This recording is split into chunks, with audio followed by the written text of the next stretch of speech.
Welcome to Your Intended Message, the perfect place for leaders and promising professionals who want to convey the intended message for greater success. Every week we interview experts who can help you communicate more effectively, whether that's one-to-one, one-to-few, or one-to-many. And perhaps the most important conversation, one-to-self. I'm your host, George Torok. My guest today is Nancy Juetten. Here's 3 facts I think you should know about Nancy. 1, she started her business with a desire to earn better groceries and soon became so busy she had no time to cook. 2, she's the author of Bye Boring Bio Workbook and has upgraded bios for luminaries and stars on the rise since the first edition of the workbook debuted in 2009. And 3, Nancy's claim to fame is being so ready for opportunity that she has been able to leapfrog over other experts with much bigger names to get seen, heard, celebrated, and compensated. She guests on podcasts twice or more every week and empowers her clients to do the same to accelerate lead flow, book more consultations, create business collaborations, and do more business. She wants to inspire thousands to follow her lead and welcome the same or even better results. Nancy, welcome to Your Intended Message. Thanks, George. Great to be here. Nancy, your workbook, Bye Boring Bio. Now, it sounds like that's something that's been needed for a long time because certainly I have seen and read a lot of boring bios on websites, company websites, on LinkedIn, even as a media host. I've received bios from people who want to be guests, and I read it and I go, yuck. So what are you doing to transform boring to superstar? Well, I wish that the whole world would be tuning into this conversation because every business leader who wants to make a bigger impact in the desired manner that they want to make the impact will do him or herself a big favor by looking at their bio through fresh eyes and saying, is this the intended message that I have to accomplish the result that I want? Sometimes people have a box that they check, like, oh, get my LinkedIn profile up, done. Get my bio on my website, done. But just because you checked the box doesn't mean you've delivered the wow that's going to deliver the magic for you in the ways that matter to you. So I think one of the most important things we need to consider is that not all bios are suitable for all situations. What you say on Twitter is not the same thing that you have room for on Instagram. And what you say on LinkedIn could be the biggest bonanza of all. And if you've just schlepped it together as an administrative exercise and you haven't really thought about who your ideal client is, the stunning results that you bring about for your clients or your customers, such that you are worthy of the premium fees that you charge, the recognition that you've earned, such that you have the credibility to carry a big project, and something personal and memorable about you that has people taking a second look. Because so often we just lead with credentials, experience, but we forget to put ourselves in the story. And so that prevents people from making a connection.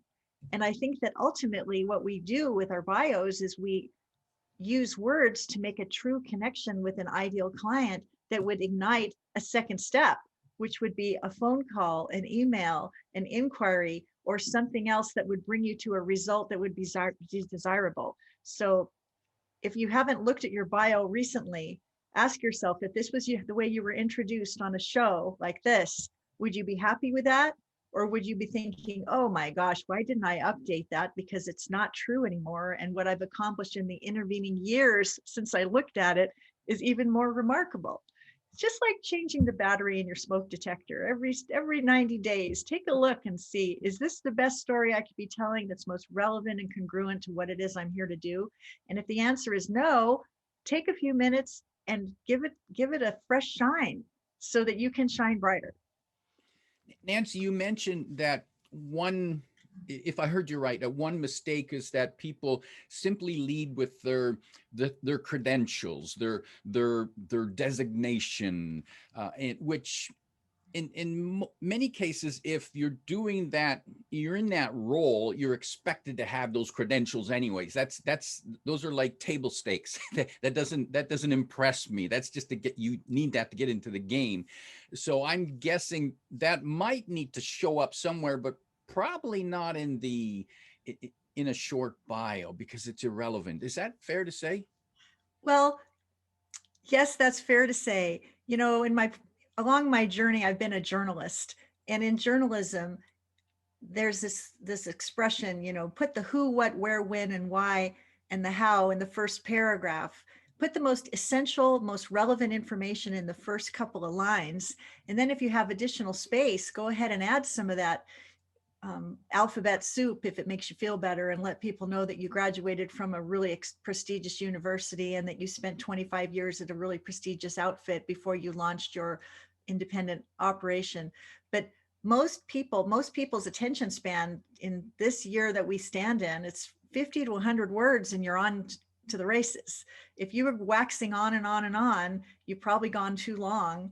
And that's especially true with podcast guesting. A host is typically going to want to hear 50 to 100 words that's relevant and of service to the conversation that has just started. It's not so much about where the guest went to school or how many decades they've been in the trenches. It's mostly about their expertise being suitable to have a conversation and to have the listeners be sitting in the edge of their seat thinking, wow, what am I going to learn in the next 20 minutes? It's more about what's in it for the audience than who is actually speaking up on the microphone, you know, credentials. And I want to come back to what you just said about presenting yourself on a podcast, because I'm here's what we call foreshadow for listeners and viewers. I'm going to review to you the way that Nancy reached out to me with her message, and why I instantly said, I never heard of this person, but she's going to be on my show. And in the way she reached out to me and how it was different from other queries that I had that I've simply discarded and say, no way. So hang on to your, sit on the edge of your seat, because we're going to talk about that shortly. When you look, Nancy, when you look at bios, particularly, let's talk about LinkedIn, because if we're selling business to business, we pretty much got to be there. And the purpose is, the only reason we're there is because we want to make connections. We want to find leads, and that's why we're there. When you read a bio on LinkedIn, what are some of the red flags that this person is not presenting themselves well? What turns you off? Well, what turns me off is when people ramble and say everything they've ever done in their life, whether or not it's relevant and congruent to the role that they're playing right now. What is it that you're doing right now? For whom do you provide that service? What is the wow that they will welcome when they wisely say yes? And what next can they do to get in touch with you? If you can get that clear with the first couple of lines of text on your LinkedIn profile, you're going to be very well served. And Nancy, I just wrote down 3 words there that I thought were critical from what you said. So what you do, who you do it for, and the wow that you provide. And If people have serious problems that are keeping them up at night and preventing them from accomplishing their major business objectives, what is it? What is the problem? What is the relief that you provide that will allow people to sleep a whole lot better sooner versus later? Lead with how you solve that problem. I often, on my LinkedIn profile, it says, I guide service-based professionals to book themselves on the right podcast for their message without hiring an expensive booking agency. If that's the only thing you remember about my LinkedIn profile, you know the problem I solve, for who I solve it, and why it matters. And if that's a ding, ding, ding, yes, I want that, you know who you're going to call. And what do you know? It's going to be me. If you revisit your LinkedIn profile today and ask yourself, is the problem I solve crystal clear for the audience that I serve? And what's special and different and differentiating about the way you solve the problem? You're going to be off to the races. That point of clarity is going to make a huge, huge difference in the number of inquiries that you receive, because people will understand what you do. It is amazing to me. I mean, let's face it, sometimes, especially in recent years, people have been side hustling in addition to their main event, and they've got Etsy stores that they sell their crafts. There's like all kinds of crazy things that people do, and all that's awesome. But if you are suffering from, let's just say you're you're a person who's going to get a divorce. You're not going to bestow your business to an attorney who's dividing his or her attention between her side hustle doing this, her divorce practice, and her pet sitting business. You're going to put your money behind someone who's making this their 100% priority, because you got a serious problem and you need a serious solution. So be clear about what the problem is, who you solve it for, and what makes you special, different, and preferred. And, just the other day, I saw someone that had so much personality. She was just so unapologetic and unbridled about who she is and how she helped. And then she says, if you want to follow my shenanigans, check the box right here. Follow my shenanigans. Like, that is so much punch, so much personality, so much pizzazz. It has so much appeal to a very specific kind of person who doesn't want to deal with a very specific corporate personality. Follow my shenanigans. Wow. That woman sounds like somebody that one particular kind of audience might be really excited to meet. So don't go boring on your call to action. If you're the kind of person that would say, follow my shenanigans, put it out there, because some people are going to be compelled by it. And a lot of people may be repelled by it. Either way, you're a winner, because you're not spending time with the wrong people, more time with the right people. And I like that phrase, follow my shenanigans, because that just oozes of personality. There's someone who's clearly going to be fun, probably maybe a little weird, but at least fun to work with. And that's interesting, because when you look at the typical bio, I think what you typically see are the same words that people are using over and over again. And let's just well, and another issue with bios is, remember ask yourself what you want your bio to do for you. That's a really important question some people never really consider. Do you want your bio to help you attract new customers, new clients, new revenue generating opportunities?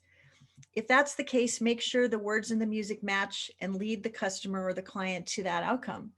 If you want a bio that will invite people to book you on their podcast, broadcast, or live stage, then you need to be able to demonstrate what an exceptional speaker you are and what people have said about the impact that you make as you take the mic, and demonstrate your wow factor in that way. And if you're looking to get speaking gigs, specifically like as a keynote speaker, you're going to want to demonstrate your pattern of accomplishment and the stages that you've taken, and then drop some names of organizations that have wisely invested to benefit from your own amazement. But think about what kind of an outcome you want, because, the metaphor I like to use is, we all have to get dressed, right? You can go to the one size fits all rack and you can put some clothes on your back and be covered, but you won't be slim, sexy, and spectacular. You want to dress up for the occasion that is desirable for you. So if you want clients, make sure your bio helps you get to that outcome. If you want media interviews, make sure the bio focuses there. And if you want to get booked to speak, go ahead and demonstrate that. But one size does not fit all. And that is true of a whole lot of things, including bios. And let's let's pick on some of the words. And when it comes to people who, whether they are professional speakers or whether they are professionals who also like doing speaking engagements, here's the phrase that annoys me the most: sought after speaker. How does that make, According to who? yeah, how does that make you special? And why are you sought after? Did you forget to pay your check again? I think proof is powerful. And sometimes people will overdo their, I'm highly acclaimed, heralded, highly sought after. And it sounds like hype to me. It sounds like hype to me. If you are a New York Times best-selling author or a Wall Street Journal best-selling author, that has some credibility that stands apart, stands alone, and has people, I call it the head whip reaction. Wow. Um, that's awesome. If you're highly sought after, put some proof behind it. Kind of reminds me of authors I've talked to over the years. I'm a best-selling author. They'll just say, and they won't say according to who, Wall Street Journal, Amazon, whatever. And then I'll say, well, tell me more about your book. How many books have you sold? And they say, well, not too many. And I said, well, can you get a little more specific? And they'll say, well, it's mostly just my family and some of my friends who are, bought my book. And I'll say, okay, that's fine. But don't say you're a best-selling author if you're not a best-selling author. Instead, why not say that you're aspiring to be a best-selling author and you're making it happen one book sale at a time? That's so much more authentic and genuine, and people will appreciate that you have an aspiration, and maybe they'll want to be inspired to support it by buying your book. But if you fib about your credentials, what else might you fib about? In fact, now you just pointed out something that I believe we find charming when a professional of any sort talks about themselves and about some part of their accomplishment. They might say, well, I'm still working on this part of the operation, but here's what I've done. Here's what I'm great at. But by the way, this thing here I'm not so good at. And I've heard speakers say, talk about a book and how their mother just loved my book, and I would love for more of you to love it, but my mother loves it so far. and I think being likable counts for a lot. People do business with people they like, trust, and respect. And if you're likable and you speak the truth and you have some measure of humility, that's attractive to some people. So try to be your very best self. And if you have those qualities, bring them forth. When I was first starting my business way back in the day, I didn't have a big name for myself. I hadn't written a book yet. I didn't have amazing testimonials about what I did and how I did it. But I had a headline and it said something like, every growing company needs a storyteller. I'd love to tell yours. And it was like, that was it. And then because I didn't have all these big milestones accomplished, and who doesn't, there's a lot of people that say, I'm less than, I'm not worthy, I don't have the credentials, I don't have this, I don't have that. Well, what do you have? And I led with, I believe that when we work together, it should be fruitful and fun. I believe that every moment that I put forth to you needs to deliver value. I led with my my most important core values. And I said, if you like what you've read so far, then let's get on the phone and talk about it. It was like a one sheet thing. And within 2 months, I was fully booked because every growing company needs a storyteller. Let me tell yours. And it was so honest. It was so forthright, and it worked for me. So, don't try to be something you're not. Just own what you are in this moment and bring the very best that you have to it. And don't fib, and put your wins forward that would be relevant to the decision that you want your audience to make. And what I'm hearing there is, again, personality coming through. And I'm getting the impression that that's probably the core of what we sell to our clients when we are professionals, especially when we're in a competitive market. And if you're a professional, you're in a competitive market. There's tons of people out there who can do the same thing that you do. And so it comes down to your personality, your character. Do we like And, you? Can we work with you? and your secret sauce, like whatever that is. And so I'll give you an example. Um, there was a point in my career where I was a public relations specialist for 4 different community banks. And if there was ever a conservative audience of people, it is community banks, any kind of bank, name, rank, and serial number. I went to Pacific Coast Banking School. I live in a nice neighborhood with my wife and my 2 kids. And here's a picture of me with my dog. These are the bios that you have for the bankers that you're trusting with your business decisions and everything else. And I remember saying to these bankers that I was working with, we've got to do better because all of these bios sound the same. And so if you have this kind of corporate limitations that you have to operate within, why not come up with a sassy soundbite that speaks to your philosophy of doing this work and let that lead so that people can say, wow. And so an example of that is my husband is a certified financial planner professional, and it says his name, certified financial planner professional. And then it says, people hire me for my head, trust me for my heart, and value me most when I use both. Mm. You put a sassy soundbite at the top of your bio that speaks your philosophy of doing business, and people have that reaction. Oh, he sounds like somebody I'd like to meet. Heck, I married him. He's a really good guy. But what can you say that will help you stand apart? What do you believe? What do you stand for? Because if you're constrained by your corporate environment and being name, rank, and serial number, you got to put something in there that will make you distinct, preferred, and memorable, because most bios are not memorable. And my bio says something like, I do a lot of podcast guesting, and somewhere in the bio, it says that I speak up on 40 or more podcasts every year with my sassy sound bites leading the way.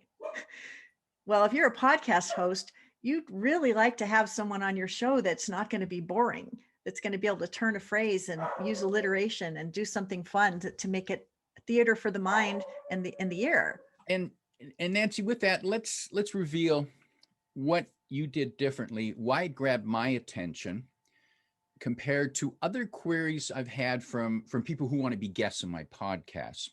And most notably is you talked about me, you talked about my show, you said that you had listened to some of the shows already, and you mentioned 3 of the names, and you realized how many shows I've done. And it was because it was just that day, I think, that latest episode went up. So you clearly were current, and then you pointed out your expertise. But it was when you talked about me, you got my attention. Me and my show. I mean, what do I care more about than me? It's my show. So you got my attention. And compare that to another query that I received recently, who I didn't bother with, and he had 4 sentences in his letter to me, his message to me, his bio. He said, I am, I have, I done, and I want. Like, huh, like that's not Was it good for you, George? No, no. Yeah, like that person is, and the person claimed to be a personal branding expert. So much for that credibility there. And the person, so I knew that person wasn't going to be a good guest, because we're here to have a conversation, and it's, as a host, I want you as a guest to understand that it's not about you and me, it's about the listeners, it's about the viewers. What are they getting from this? That's the benefit from here. Can we work together? And so, yeah, so that message, like, you made a difference. See, it's interesting, you mentioned that you, in your description, that you help people get on podcasts without hiring an expensive agency. And I've been approached by reps from agencies, and their messages are typically about their client. not about my show. Now, here's what they do. Here's they're fooling themselves. They think they're talking about me, and they say, "Oh, well, I've been very impressed with your podcast."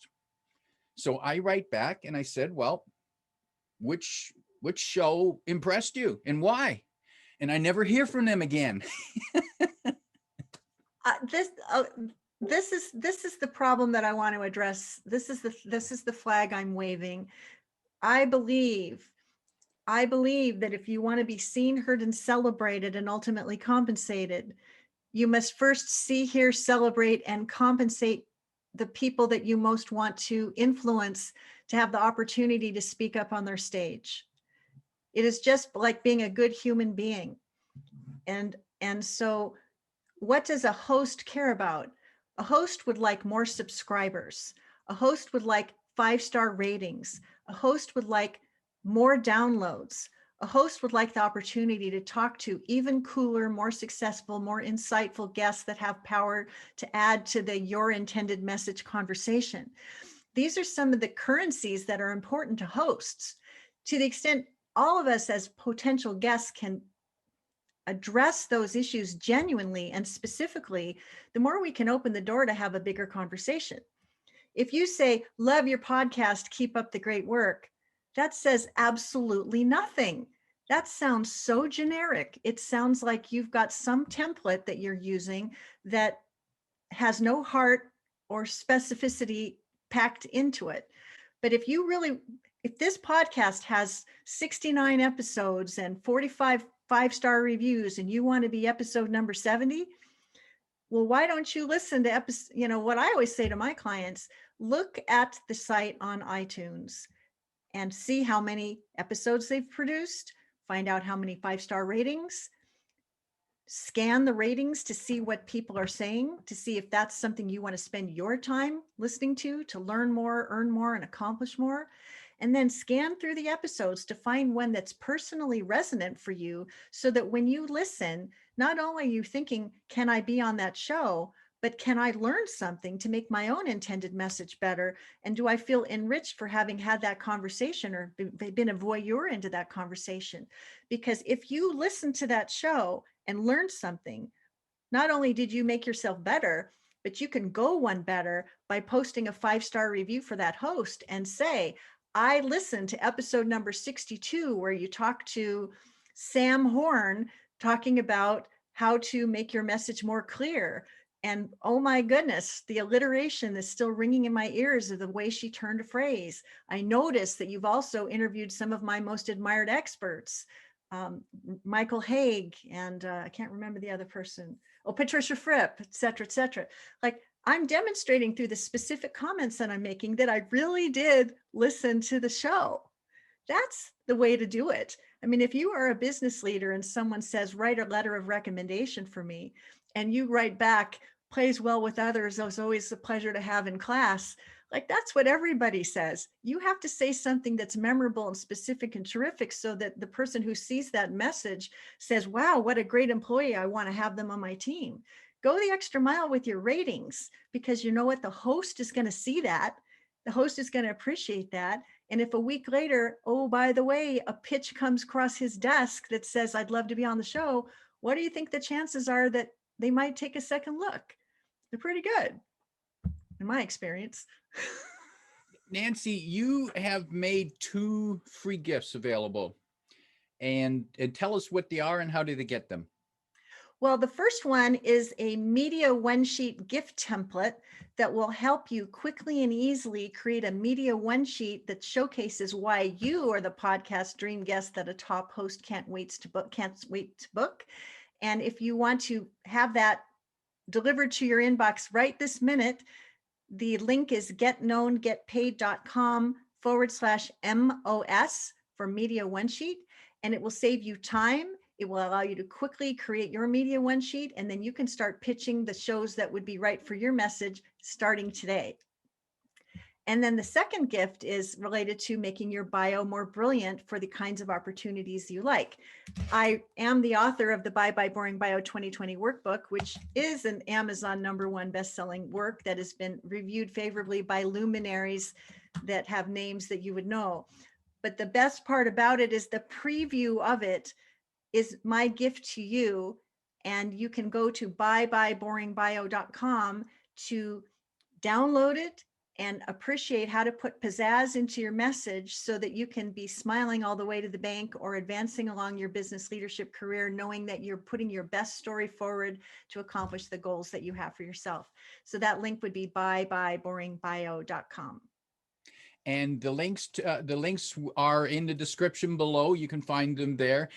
Nancy, in wrapping up, if you could provide 1, 2, or 3 tips to people in writing their bio, whether the purpose is to get a media interview, a podcast interview, or to get new clients, what 1, 2, or 3 tips might you suggest where they should start? Number 1, how do you want to be known, and put a handle in front of your name. Get Known, Get Paid mentor Nancy Juetten guides service-based professionals to book themselves on the right podcast without hiring an expensive booking agency. The model is put a handle in front of your name so people know exactly what you do. Mention who you do it for and what sets you apart. That would be number 1. Number 2, write your bio in the third person, especially if you're going to be on podcasts and broadcasts, because that makes it easy for the host to read the message without having to transpose any of the wording from first person to third person. And a bonus tip there is if you've got a name that's challenging to speak or spell, offer a phonetic spelling so they don't have to guess that it's Juetten, like button, right? And then the third thing is, what is the call to action that you most want people to take as a direct result of crossing paths with you online or anywhere else? Put one in so that people can find you. Because if you are at arm's length and you don't provide a phone number or an email address, you're making it hard for people to buy, own, or refer.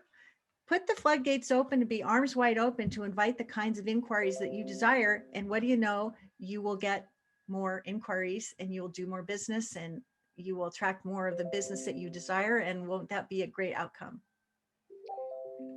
My guest today is Nancy Juetten, reminding you that it's okay to let us know about your shenanigans. If you like what you heard, remember to like, comment, and share this podcast.